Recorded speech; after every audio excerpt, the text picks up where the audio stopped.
Abdulmanap Nurmagomedovning merosini barbod qilishga eng yaqin kelgan jangchi aynan mana shu raqib bo'ldi.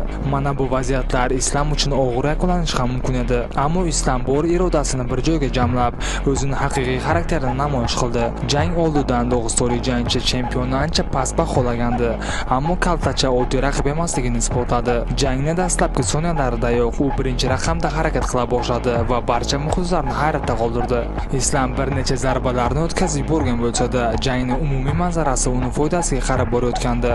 Almashuvlardan birida u chempionni hatto bir zumda nokdaun qilishiga ham yaqin edi.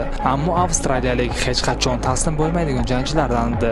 Maxachev buni tushunardi, shuning uchun uni parter qismiga olib tushib, unga bosim qila boshladi. Ammo u yerda ham Volkanovski munosib qarshilik ko'rsatdi. Jangning so'nggi daqiqalarida esa avstraliyalik birin-ketin portlovchi zarbalarni yog'dirib, hatto eng kichik raqibni ham hech qachon kamsitmaslik kerakligini isbotlab qo'ydi. Do'stlar, bu jang haqida fikringiz qanday? Kommentariyga yozib qoldiring. Aytgancha, ertaga 16-avgust kuni Islom Maxachev o'zining navbatdagi jangini o'tkazadi.